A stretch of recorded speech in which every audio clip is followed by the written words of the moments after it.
Bodhan municipal పరిధిలో రానున్న municipal ఎన్నికల నేపథ్యంలో ఏఐఎంఐఎం సీనియర్ నాయకులు ఉమర్ బుధవారం మున్సిపల్ కమిషనర్ జాదవ్ కృష్ణను మర్యాదపూర్వకంగా కలిశారు. ఈ సందర్భంగా వారు కమిషనర్కు వినతి పత్రాన్ని అందజేశారు.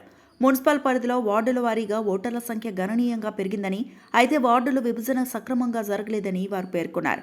అలాగే కొన్ని వార్డుల్లో బోగస్ ఓట్లు ఉన్నాయని, వాటిని తొలగించిన అనంతరమే ఎన్నికలు నిర్వహించాలని కోరారు.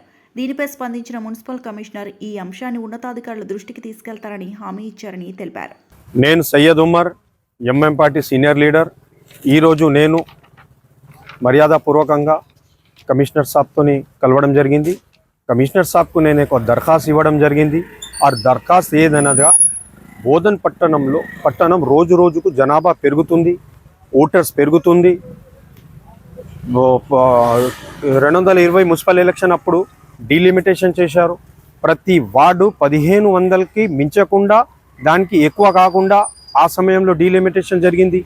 ఇప్పుడు ప్రస్తుతం బోధన్ పట్టణంలో ప్రతి వార్డులో ఇంచుమించు 2000 దాకా ఓటర్లు అయ్యారు. ఓటర్లు పెరిగినప్పుడు మన డీలిమిటేషన్ చేసి వార్డు హద్దులు సరి చేసుకోవాలని, మళ్ళీ వార్డులో ఉన్న జనాభా ప్రకారం ఓటర్లు కాకుండా 1500కు మించకుండా, దానికి ఎక్కువ కాకుండా వార్డులు పెంచాలని నేను ఒక కమిషనర్ సార్కి వినతి పత్రం ఇవ్వడం జరిగింది.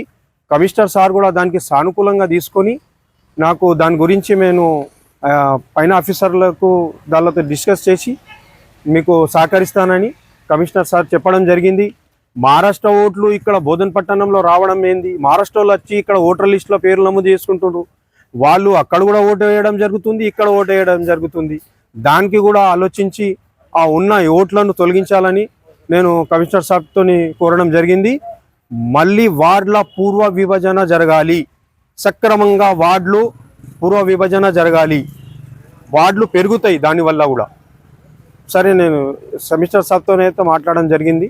దానికి సార్ ఆలోచించి సానుకూలంగా చెప్పారు. మరిన్ని అప్డేట్స్ కోసం మా ఛానల్ని సబ్స్క్రైబ్ చేయండి.